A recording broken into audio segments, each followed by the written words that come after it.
Welcome to the Gay Buddhist Forum, where teachers from all schools of Buddhism offer their perspectives on the Dharma and its application in modern times, especially for LGBTQI audiences. These talks are offered freely to the world and made possible by appreciative listeners. If you would like to support our efforts to share the Dharma with underserved audiences, please visit gaybuddhist.org. There you can donate, find a list of upcoming speakers, or enjoy many hundreds of these recorded talks dating back to 1996. This morning we have two speakers, Vimalasara and Padmadharini. Padmadharini. Thank you. Padmadharini has practiced in the tradition of the Friends of the Western Buddhist Order since 1989. And she was ordained into the Western Buddhist Order in 2004. She's actively involved in the spiritual direction of the San Francisco Buddhist Center, where we meet here, and where she teaches meditation and she leads Dharma courses. Vimalasara is also a member of the Western Buddhist Order. She's also known as Queenie. She is a black British lesbian who has been active as a performance artist, a writer, and a facilitator. She's published a number of books, her most recent being Detox Your Heart, about working with strong emotions. There are copies of her book available here after our meeting. Padmadharini, and Vimalasara. He's almost there. It's okay, we also have problems with the names. They will both speak a while, and then they will lead a question and answer period on skillful ways of dealing with depression and anger. So I'll turn it over to you. So I'll begin. Welcome everybody to the San Francisco Buddhist Center, where I have been teaching and based for 10 years. I'm about, some of you probably heard me talk on renunciation. I'm about to go off to Spain in the next month, I hope. And Vimalasara and I have actually known each other for about 15 years, so we have a friendship that extends from before I came here. And we just actually did a day workshop yesterday for queer women on working with difficult emotions, which was great, actually. You sort of need a day for this, so we'll see how we do in 45 minutes or so. You need more than a day, you need a lifetime. So I've taught a number of courses here at the center on mindfulness, using mindfulness to work with depression specifically. But in a way, I think what both Vimalasara and I have in common is just using practice to work with strong, difficult, painful emotions.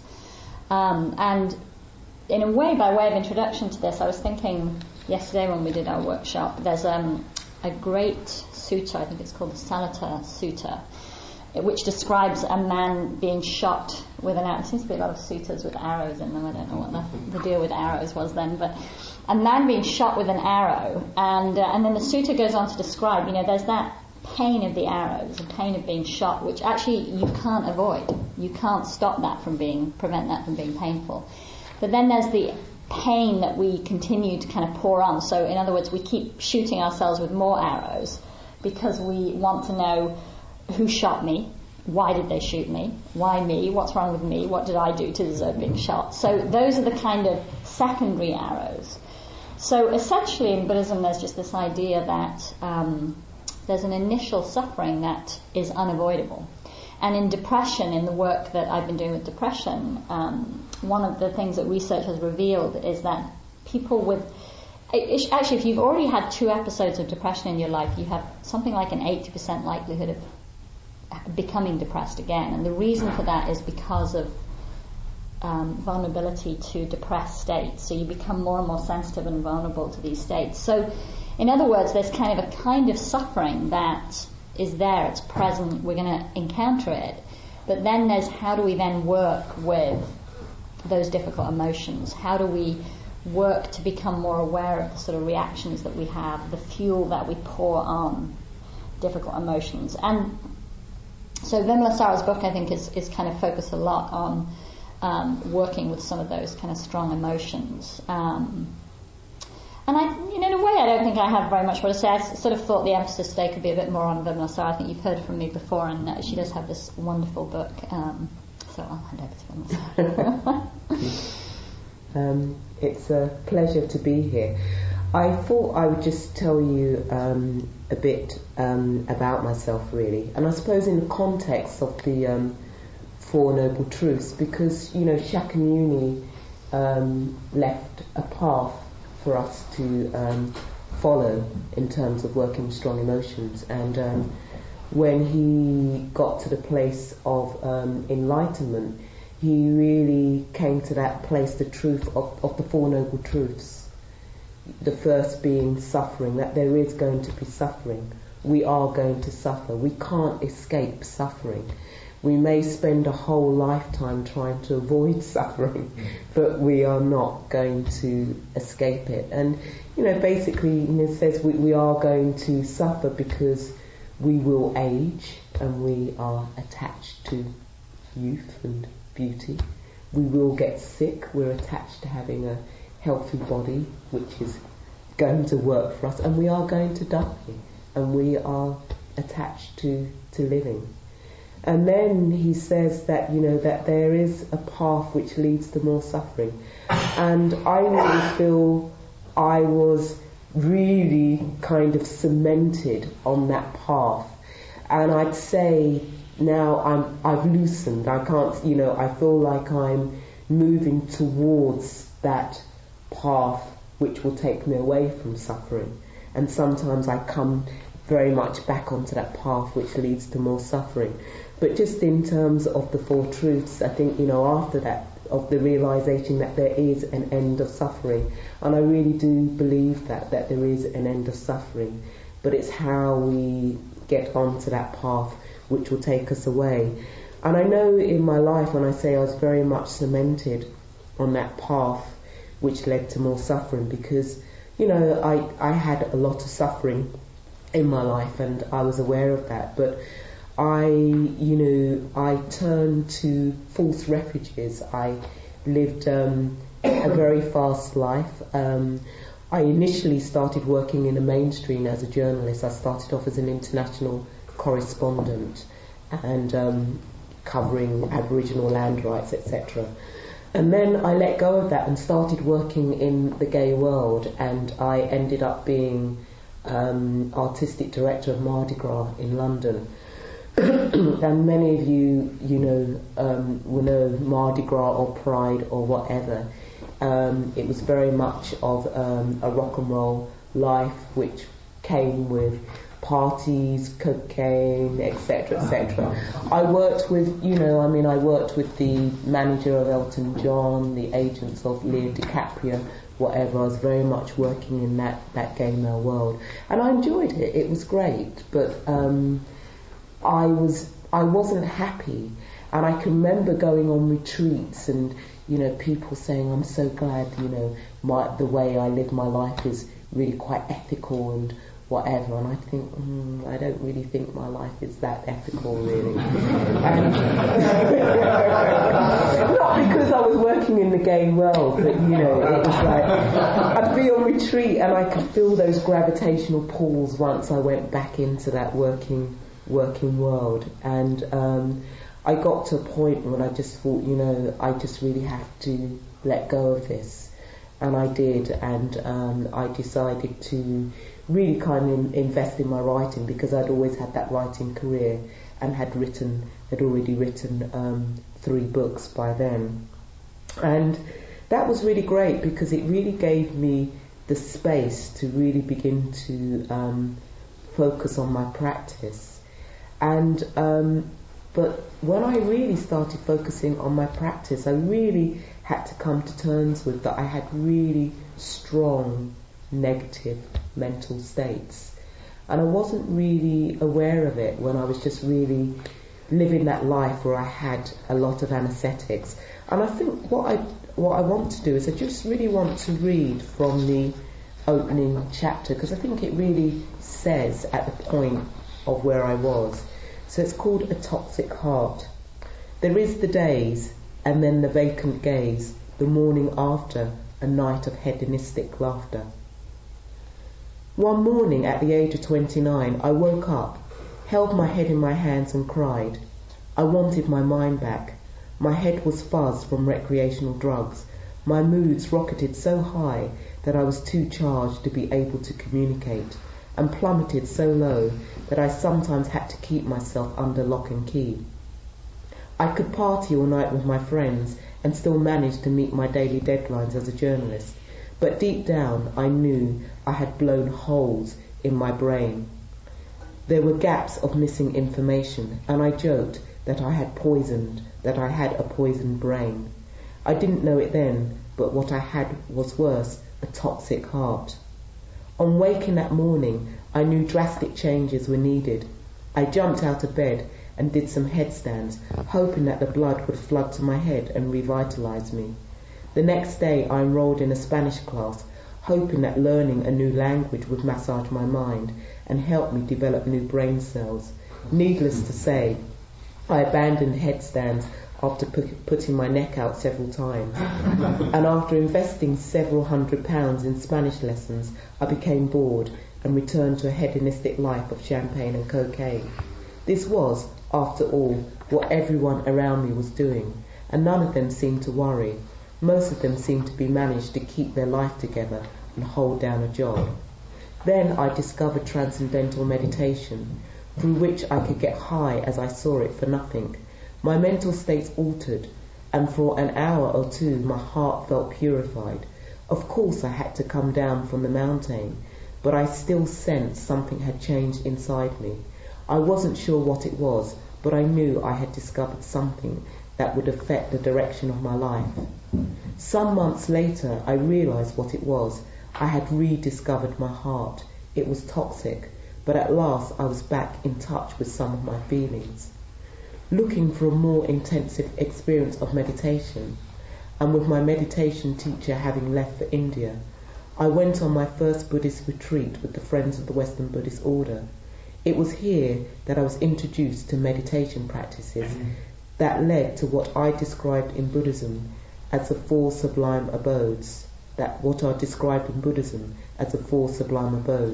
Loving kindness, compassion, sympathetic joy and gladness, and psychic integration or equanimity. In each of these meditations I was taught to wish myself a friend, someone I hardly knew, and someone I didn't like, positive thoughts of kindness, compassion, sympathetic joy and peace. It proved to be revolutionary. These practices definitely made me high, but more importantly, they put me back in touch with my heart. Just as a clenched fist is gently relaxed and slowly opened as a hand, so my heart started to open, and I could begin to let go of some of my toxins, old hurts, resentments and grudges. It was as though I had been given permission to love myself as well as others, to rejoice in myself as well as others, to give myself and others compassion, and I had rediscovered a glimpse of peace within my heart. I remember thinking when I left this retreat that the world had changed, but it was me. Something inside me began to open up. I remember walking down the street and smiling at somebody I had sworn I would never speak to again because she had done the worst ever thing to me. What was all that about, I wondered. Then I realized that only the day before I had been thinking about her in my meditation and wondered why she wanted to hurt me. During this reflection, I realized she might be feeling hurt too, so I did my utmost to wish her free of suffering, to wish her well in the world. Something must have worked, because I hadn't meant to speak to her again, let alone smile at her. A few years later, she came up to me and apologized, and we were able to speak about that turning point when I smiled at her in the street. So I just really a few things really, kind of reflecting on strong mental states. I think in Buddhism it's really made clear that every mental formation that we have takes place in the body, And so it's just so important to really come into relationship with our body. And when I say with our body, I mean the breath, the heart, the body. And there's something which we have in the Friends of the Western Buddhist Order which really helps me. It's this aphorism which actually says, body like mountain. And if you really think of a mountain and its presence and its solidity, that body is like mountain, and heart like ocean. Because the reality is that all sorts of feelings and emotions are going to arise and cease. And we have to really be aware that we need to be with them, not try and push them away, not try and dull them with drugs, recreational drugs or chemist drugs, over-the-counter drugs or through work. That we really need to be able to, as what Padmadharini said yesterday, is lean into our suffering, lean into our experience. But the good news is that when strong emotions arise, they will cease as well if we leave them alone. If we just sit with them, they will arise and cease. Just like joyful feelings and emotions will arise and cease. And the other thing is mind like sky, of just really be able to having the mind which can really contain all those strong feelings, whether they be blissful, joyful, whether they be really difficult emotions, and breath like anchor, because the breath really brings us back to ourselves. And if we lose equanimity, if we lose peace in our heart, our breath will change. Our breath really, really will change. And really, I think the good news is to remember is that our hearts are intrinsically pure. What happens is from our conditioning, it becomes covered up. And I really see the practice is uncovering our hearts. And if we really do begin to uncover our hearts, we get back in touch with our essential purity, which will be loving kindness, which will be sympathetic joy, which will be compassion, which will be peace. And the Buddha really advises that if we have negativity in our lives, is to really look at the ethics in our life. How ethical are we living? And I really love Thich Nhat Hanh's introduction to the 5 precepts, because he calls them training principles. We're in training, we're really trying to move towards an ethical life. And those 5 training principles is, I undertake to abstain from harming life. With deeds of loving kindness, I purify my body. I undertake to abstain. I'm saying public now, I normally do this in private, but I undertake to abstain from taking and not given. With open-hearted generosity, I purify my body. I undertake to abstain from sexual misconduct. With stillness, simplicity, and contentment, I purify my body. I undertake to abstain from false speech. With truthful communication, I purify my speech. I undertake to abstain from taking intoxicants which cloud the mind. With mindfulness clear and radiant, I purify my mind. And I really do believe that if we really did try to live with those 5 training principles, something different will change. I know for myself that when I took on those 5 precepts, something different really did begin to happen in my life. It was almost that on an unconscious level, when I said them daily, that actually something was changing. I wasn't aware of it on a conscious level, but things did begin to change. And for me, one of the insights I've had over the years of really working with these training principles, because I'm always I'm always trying to work with them. But I think that last one, intoxicants, because I really, for me, I thought, intoxicants, okay, I've got to let go of the drugs, I've got to let go of the alcohol, and I choose to be sober and clean. It's something that I've chosen to do, and that's been through my practice and through my work. But when I managed to get to that place of letting go of those gross intoxicants, I realised that my biggest intoxicants are my thoughts. It's my thinking. It's my thinking which creates the suffering in my life. It's my reactions which create the suffering in my life, my interpretations, my judgments. And it's all there in the Dharma for us. It's all there to, for us to realise that and to work with it. And so just in ending this small talk, it's just to say a bit about my work. I work very differently. I work as a trainer in anger management and conflict resolution, and I work with both adults and young people.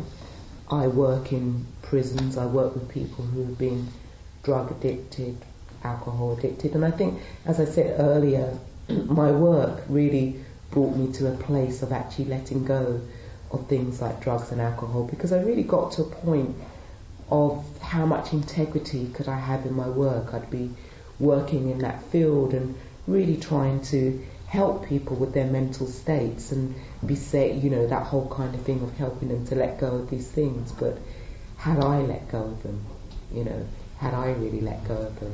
And I think with that, coupled with my practice, I just really thought, actually, I do want to let go of them, and it was a journey. But what I can say is that I'm a lot more happier not having those in my life, and I really do enjoy my work as a trainer in that field, because it really brings an edge to my practice. Can I walk my talk? And it's like, not that I have to be perfect, but in my own life, I'm going to come up with conflict and suffering. I'm human. We are fuel for conflict. One of the analogies I use in the book of conflict and anger is fire, and we will, as human beings, rub against each other. But really just coming back to Atisha, one of the Buddha's disciples, when he was going to Tibet. And he was told, when he was taking the Dharma to Tibet, Atisha was told, when you go to Tibet, all the people are really lovely there. You're going to love it. They're all really kind and they're all going to be really wonderful. But Atisha was really concerned about this, because he thought, how am I going to practice? If all these people are really lovely and kind, how am I going to practice? So he chose his most troublesome servant to travel with him, so he could carry on practice. So the teaching in that is that whenever we come up with conflict in our life, that's when we're practicing. That's where the practice begins. And in the Vipassana tradition, they will remind you that when suffering arises, it means we're doing the work. We have disturbed something and we have dropped. And often what we do is, when suffering arises, we want to run away from it. We want to move into aversion. Our mind is like a pendulum. It swings from aversion to craving, hence the suffering. And the practice is really to remain calm. And just really ending this is coming back to Shakyamuni, when he sat beneath that Bodhi tree. It wasn't as if it was easy. Mara did arise. Mara are those monsters in our minds. And it did arise. And when Mara first arose, he was able to stay calm, able to have body like mountain. But then Mara arose even stronger. It's not when we start practicing, things necessarily are going to become easier when we first. Actually, things can become worse. Because we're trying to uproot the samskaras, uproot those habits which create the suffering. And when we've managed to uproot all of those, it's then that we can really begin to come to a place of peace and equanimity. Thank you.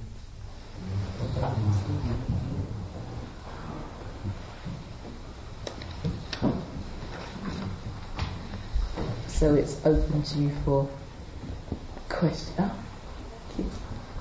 There's this paradox that I struggle with. Maybe you can, from some practice in life, throw some light on this particular difficulty, which is that it's appeared to me in my own life that what's helped is that when I seek friends in context, indeed Sangha, that I get nurtured and supported, and it's just very helpful. I mean, even in the meditation, I find that when I meditate with other people, I fall into a deeper, richer place because I can feel the field around me.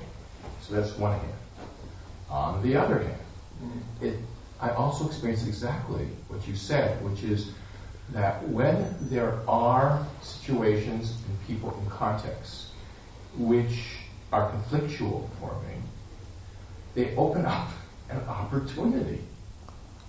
The opportunity being for me to see how easily it is for me to fall into that place of forgetfulness or confusion or whatever. And just the experiencing of it allows me more practice.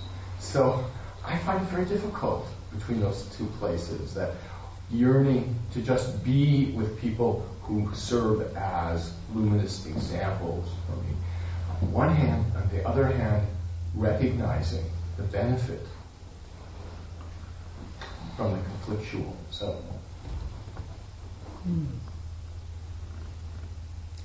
I suppose my response to that it resonates, because I think there was a point when it would be like, I'd be on retreat and I'd be around the Sangha with like-minded people, and it would seem kind of quite like harmony, and then when I went out into the rest of the world, it would be different. And and it did trouble me for a while. And then I actually realized that actually when I was among the Sangha, it was quite comfortable, and because we were speaking the same language, that actually yes, there was less conflict in one way because we were speaking the same language, and when I went out into the world, it was almost like I was speaking a foreign language. But when I started to truly show myself, I think then that's when I started to be challenged in the Sangha, and conflict would arise. I think it's that whole thing of really beginning to show ourselves. And there's one thing that Lassiter, the founder of our movement, Friends of the Western Buddhist Order, the Western Buddhist Order, says. He says the true individual isn't necessarily the most popular person. Mm-hmm. And I really do believe that actually if we do become that individual, it's not that we're going to be liked by everybody. It's not that we are going to be free from conflict. So I think in a way I'd say is to really reflect on how much of yourself that you show in the Sangha. And the great thing about Sangha is that it's a safe place to do it.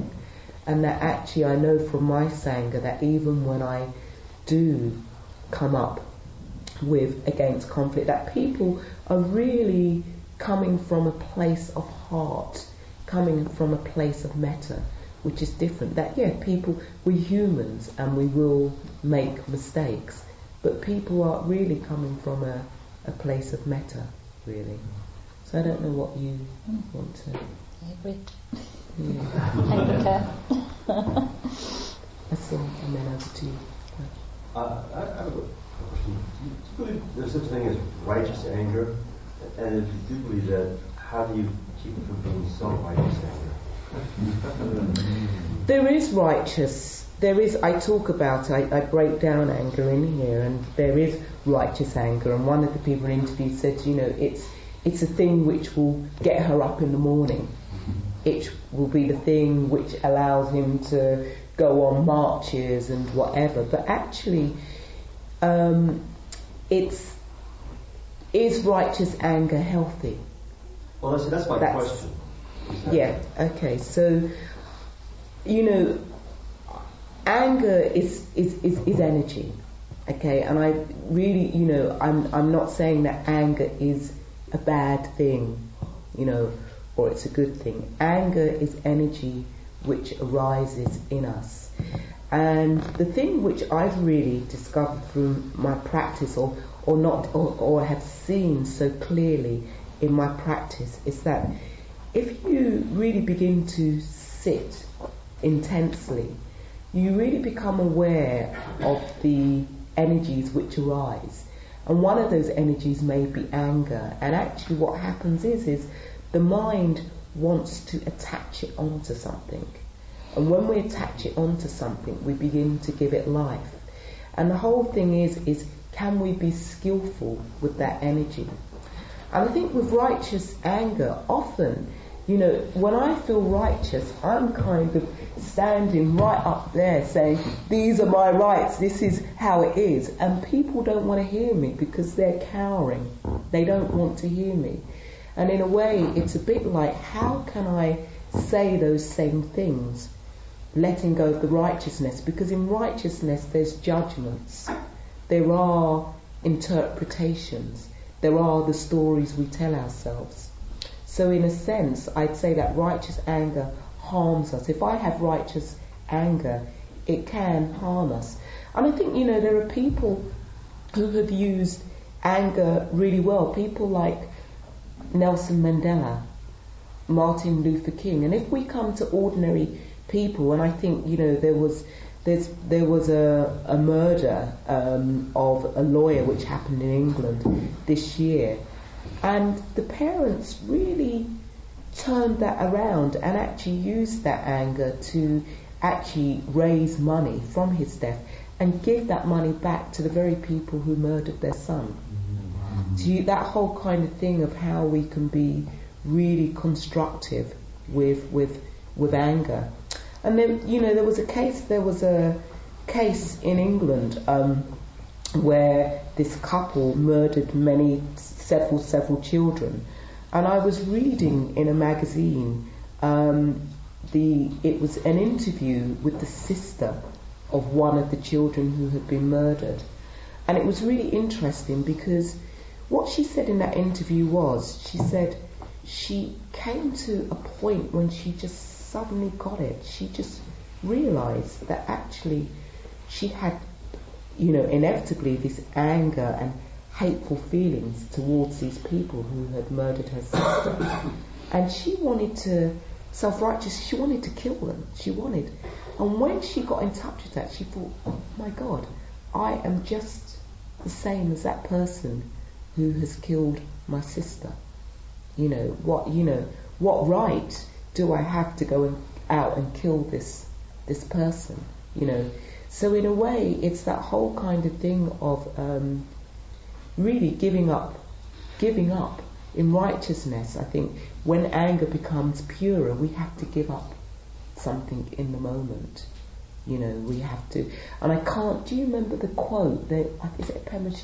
Giving up something in the moment for. I can't think of it at the moment actually, but there's this great quote that in anger, often we have to give up what we want most in the moment to begin to purify our heart, really. So coming back to that thing with righteous anger, that yes, there is righteous anger, but does it serve us? And I think that's what we have to really look at. What are, in Buddhism, coming back to Buddhism, actions have consequences. And what is the cost of righteous anger? What are the gains of righteous anger? And what is the cost to ourselves? Because at the end of the day, when we have toxic emotions which we begin to act out, we may be harming someone else, but we're also harming ourselves. It doesn't leave us feeling peaceful in our bodies. I think one thing that also occurs to me about, it's Pema Chodron, one of the things she says about anger is if you're having a hard time really understanding anger, if you think of yourself as not being a very angry person, then think of your righteousness, because righteousness is the thin end of the wedge of anger. So it kind of sets, to me it sort of sets a particular habit into the mind. So if you have a habit of righteousness, you're sort of building a momentum towards anger as well, I think. And I think anger is also a very natural response. You know, there are certain things, situations we're going to be in where anger will arise. But the question is, do you hook into it? Do you then sort of fuel it and go with it? Or are you able to allow it to arise and fall away? I think it's even the case that there's various kind of fetters that we break through on the path to enlightenment. I think anger is one of the last to go. I think you can be a stream entrant, you can be awakened to a certain degree and still have anger. So I think it's just important, to recognize it as a strong emotion that will arise. But then that question of how are we planting seeds in our mind to cultivate harmony and compassion? Yeah, I don't want to push that.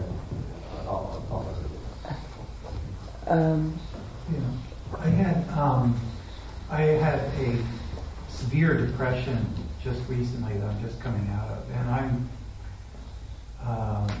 I had my first depression 30 years ago. So each time I keep thinking that I'm doing something wrong, because I've been practicing for 16 years and I've been in 12-step for 16 years and I gave up my addiction.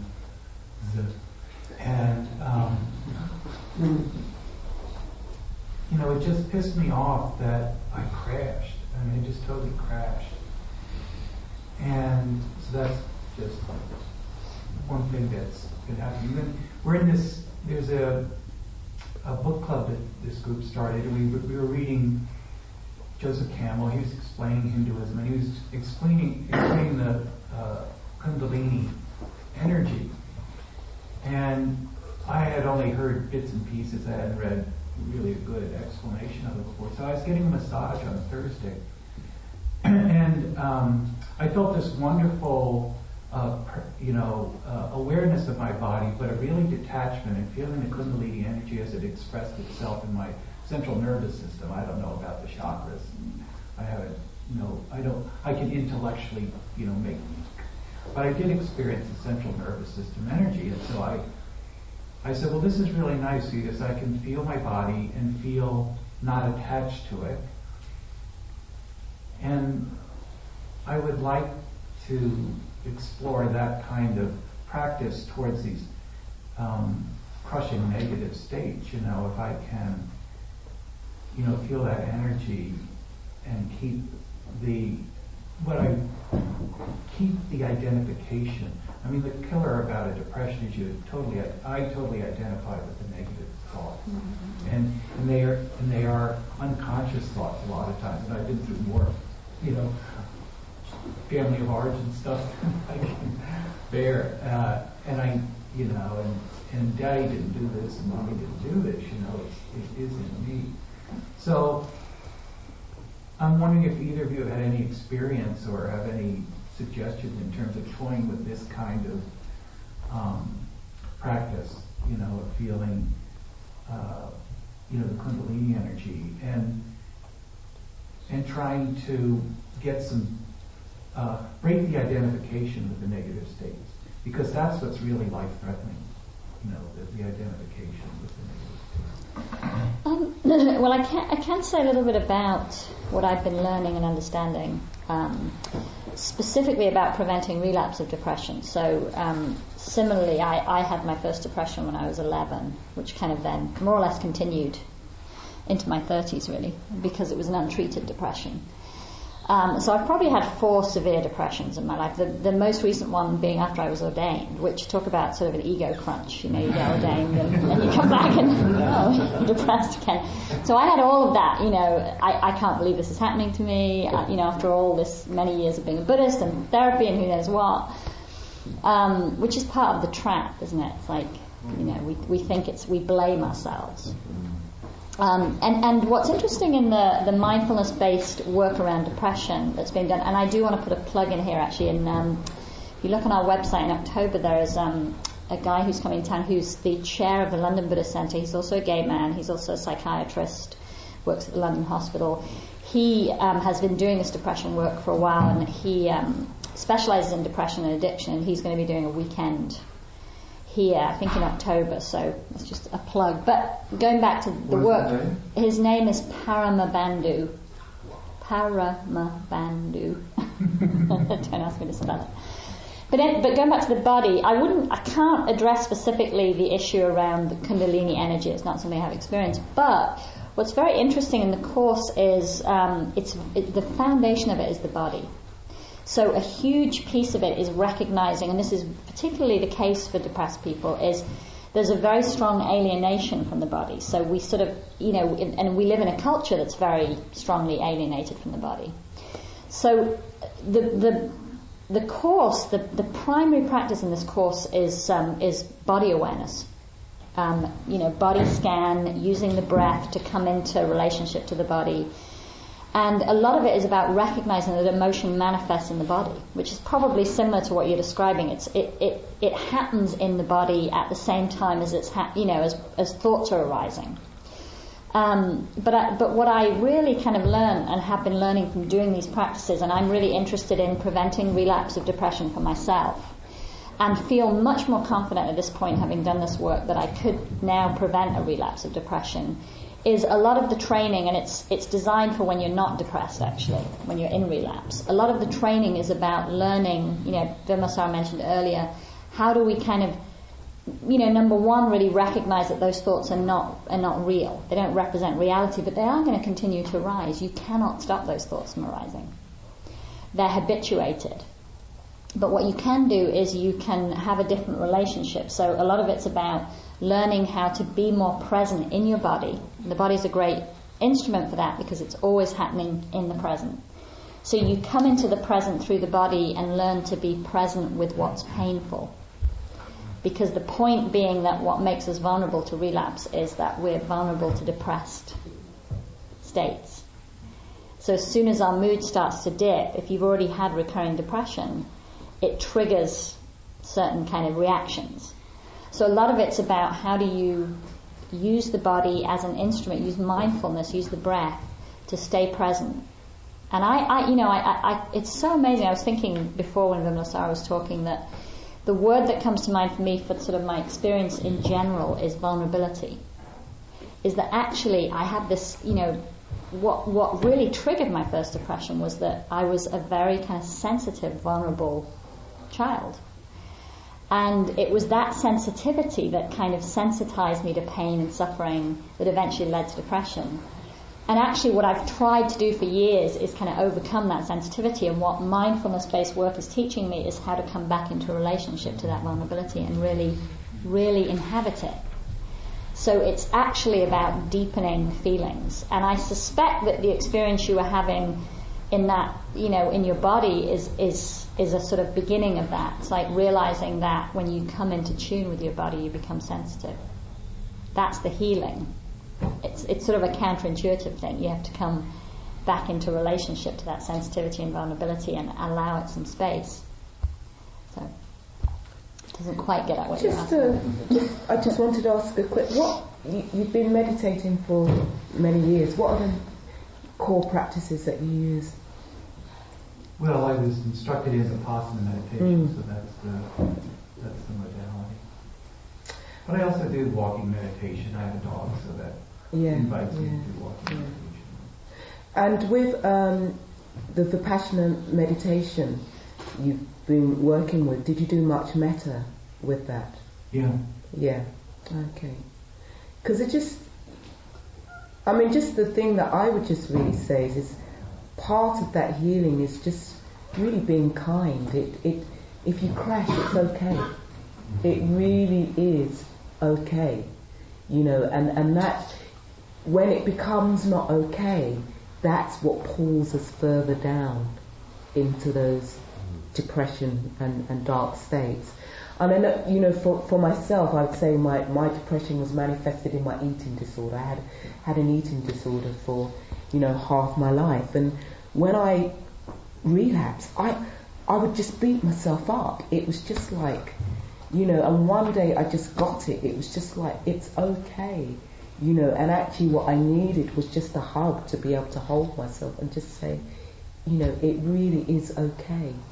It doesn't matter if we crash. That's where we are. And that really trying to bring some kindness, some softness to that, And the great thing is, it's impermanent because you go into it and you come out. You're not always there, so it is impermanent. And to really trust in that actually there will be an end to it. Whatever state, there will be an end to it. And you're a Vipassana practitioner. And that whole thing in Vipassana is that, when we're sitting and we may move into rapture, is accepting it's going to come to an end. Okay, so it's here. We don't have to find the end, but at some point it is going to come to an end and something new will arise. That is the practice of Vipassana. And when we have those really gross sensations, if we can just lean into them, give them space and softness, they are going to cease and something new arises.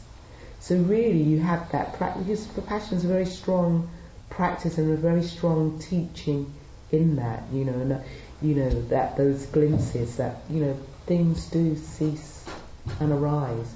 So to really hold on to that, it is impermanent. And if you crash, it's okay. And what you need is not to really be down on yourself because you've crashed and whatever. And actually the fact that when you crash, you have the energy to be really down on yourself. You could use that energy to be up on yourself and say it's okay, because there still is energy even in that crash. If you can be at that place of actually really giving yourself a hard time, is to really see if you can begin to transform it and change it. And the thing is with Vipassana as well is to say if you keep on trying, keep on picking yourself up, you will get there. It takes effort. It will take effort, So yeah. I'm afraid that's all the time we have for formal questions, but will either or both of you be available after for questions? Sure, and I'll sign some books if people want the book. There's a lot, okay. If you want to know more, there's, the book is a manual. Would you be willing to say how we could get in touch with either of you if, I would love to have the book by bringing money today, so that sort of thing? Sure. Well, the book you can is available here, so any time you come in here. Oh, I see. It's always available. Yeah. So we have copies of it, and actually you can just purchase books here and put the money into we're very trusting, so you can feel free to purchase a book. Yeah. Do we have a host today? That would be me. So, yes, please stay and enjoy the fellowship of the Sangha. Afterwards, we have refreshments and tea, and if you have some tea, wash the cup. And there's a sign-up list and a new contact list. There is a new printing of the GBF directory with hopefully all corrections. Maybe not perfect, but much better than the last one. Feel free to take a copy. And it's right beside the Dharma bowl. So please contribute what you're moved to, what you choose to, and $5 to $8 would not be considered inappropriate. So people will be going out to lunch afterwards, usually. So I'll try to put you in touch with those people if you don't see anybody hungry. And that's it. Are there any other announcements? Well, The steering committee is meeting today at 12:15. The visitors are welcome. Peter? Maybe just a reminder for people, those of us who drive in from the East Bay, that next Sunday you'll be able to drive in, but you won't be able to drive out. Closed next weekend. I'm starting up a meditation group at my house on Tuesday evenings from 7:30 to 8:30. And I had a sign-up sheet out there last Sunday, which I lost. So I apologize, but so if anybody that signed up last week can sign up again. I think Richard signed up last week and he's not here. So if anybody has his email or phone number, if you give me that would be great. Look on the directory. The directory. Ed? I recently got a new job with the UCSF Gladstone Institute with a Positive Partner study.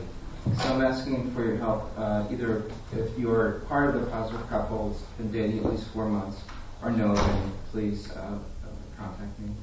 What's a positive couple? HIV positive. Both people? Yes, both people. Both people. Yeah, my name's Jim, and Fred and I want to start a mindfulness-based movement group that would meet occasionally and move together.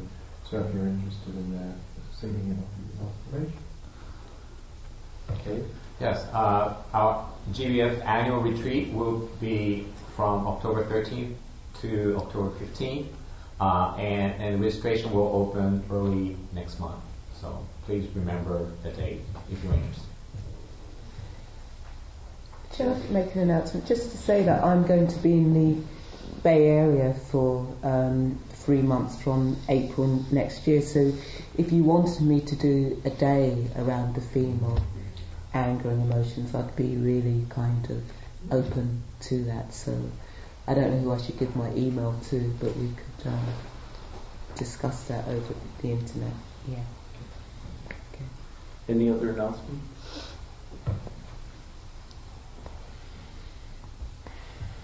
Okay, then we will close, and you will lead us to closing.